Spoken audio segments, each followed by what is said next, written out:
عالمی دباؤ کے آگے اسرائیل نے گھٹنے ٹیک دیے۔ غزہ میں کئی ہفتوں کے بعد غذا کی تقسیم۔ اہم خبر آپ کو دے رہے ہیں، عالمی دباؤ کے آگے اسرائیل کو گھٹنے ٹیکنے پڑے۔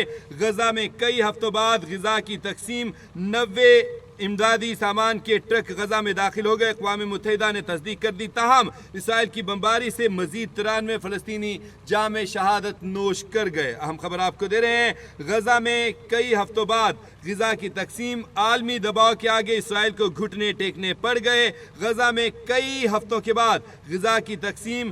90 امدادی سامان کے ٹرک جو ہیں وہ غزہ میں داخل ہو گئے۔ اقوام متحدہ نے تصدیق کر دی ہے، تاہم اسرائیل کی بمباری بھی جاری ہے اور مزید 93 فلسطینی جام شہادت نوش کر گئے ہیں۔ اقوام متحدہ نے امدادی ٹرکوں کے غزہ میں داخل ہونے کی تصدیق کر دی ہے۔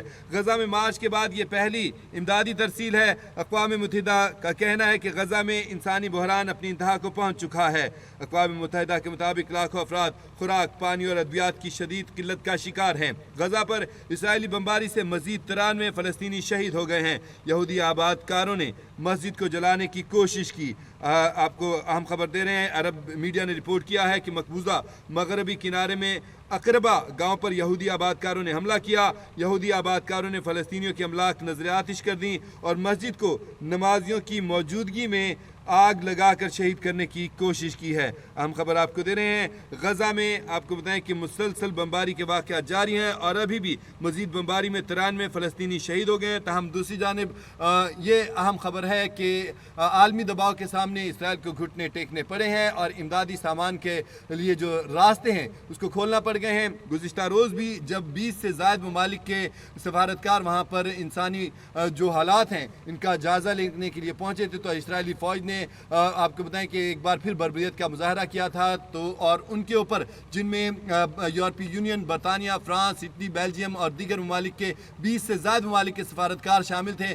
ان کے اوپر اندھا دھند فائرنگ کی گئی تھی اسرائیلی فوج کی جانب سے، جس کے باعث انہوں نے بھاگ کر وہاں سے جانیں بچائیں۔ تاہم اس کے بعد اٹلی، بیلجیم، فرانس اور دیگر ممالک کی جانب سے شدید قسم کا برہمی سامنے آئی اور دباؤ ڈالا گیا اسرائیل کے اوپر کہ فوری طور پہ راستے کھولے جائیں امدادی سامان کے، بصورت دیگر جو ہے اس کے اوپر پابندیاں لگا دی جائیں گی، تعلقات ختم کر لیا جائیں گے اور آخرکار اسرائیل کو گھٹنے ٹیکنے پڑے ہیں عالمی دباؤ کے سامنے، اور اسرائیل نے مجبوراً اور انتہائی وہ آپ کو کہا جا سکتا ہے کہ وہ شرمندگی کے ساتھ یہ راستے کھول دیے ہیں، لیکن پتہ نہیں اس کی شرمندگی ہے یا کیا ہے، یا وقتی طور پر اس کا یہ کوئی حربہ ہے۔ ایسا نہ ہو کہ جہاں پہ امدادی سامان تقسیم کیا جا رہا ہو وہاں پہ پھر سے ایک بار وہ بمباری کر دے، کیونکہ یہ اس کا اسرائیل کا وتیرہ رہا ہے اور اس طرح کی حرکتیں وہ کرتا رہا ہے۔ تاہم یہ ہے کہ یہ خوش آئند بات ہے کہ غزہ کے وہ شہری جو بھوک سے افلاس سے تڑپ رہے تھے وہاں پہ، اوپر سے تو بمباری کی وجہ سے شہادتیں ہو ہی رہی تھیں، لیکن غذا کے بحران کی وجہ سے ان کی حالت ناگفتابے ہو چکی تھی اور انتہائی وہاں پر بڑے بچے، بوڑھے،